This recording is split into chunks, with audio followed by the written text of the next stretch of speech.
This tutorial we're going to show you about layer masking in Photoshop, where you can take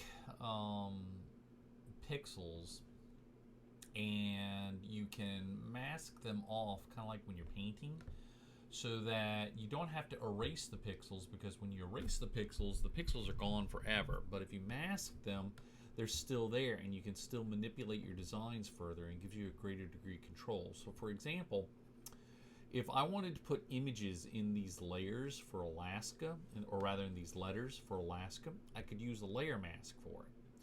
So to do a layer mask, we're going to open up our layers, and as you can see, I've got an image that I want to use. It's a nice kind of mountain range. I'm going to shrink it down a little bit so that it fits a little closer to my letters. And we'll just do something kind of like that, because I want to put it like maybe in only one letter, for example. We'll just leave that. So we'll say that I want to fill the A with this image. So I can take my magic wand. I'm just going to select the A here. And then if I go onto my layers palette, we'll shrink this up a little so you can see it. You'll see right here where it says add layer mask. I'm going to turn that photo back on, and I'm going to select that layer, and then I'm going to click add layer mask. If you do it to the word, it's not going to work, but you can kind of see where it's going to create a mask for it. So we'll just create our layer mask, and there it is. And there's our layer mask. If I wanted to do the whole word, then I could select all the letters, but here's one of the neat things about it too, is that you can see in the preview here that the whole image is still there. I didn't erase any pixels. So if I wanted to continue and say I want to put these northern lights in the L. Whoops. Move the wrong layer here. So we'll just, shrink this down a little bit more. And we're just going to say we're going to put that in the L.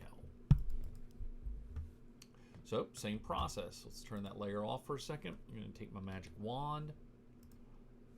I'm going to select the L. I'm going to turn my layer back on, select the layer, and then hit my quick mask.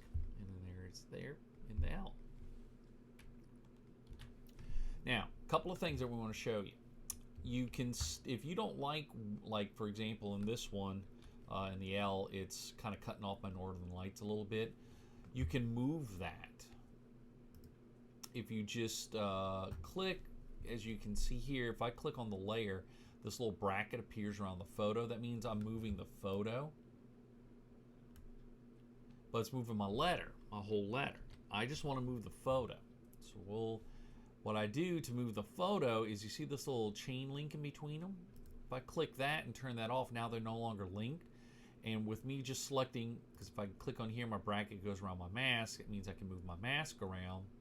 But I want to move the image behind it, so I'm going to click on that, and then I click and drag and see how it moves my Northern Lights image.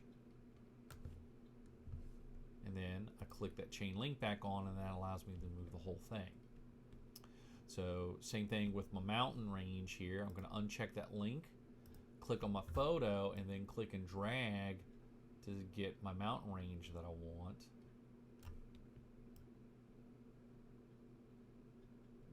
Something like that.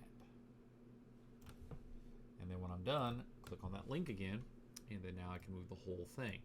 And then eventually when you're done, for example, we'll just turn this off, it will create your letters and your images. And you can use this for a variety of things as well, not just filling in letters, but in this particular instance, you would have to go a little further for contrast to make those letters a little easier read. But layer masks, very, very, very helpful in terms of you can make selections with your magic wand, create paths and make selections that way with all the different selection tools, marquee tools. Anything that you can make a selection with, you can make a quick layer mask with, and that way you're not having to erase pixels, because as you saw, I can move the image further. If I had erased it, I wouldn't have had those pixels, and I couldn't have moved it around to recenter the image into the letters. But that is layer masks in Adobe Photoshop.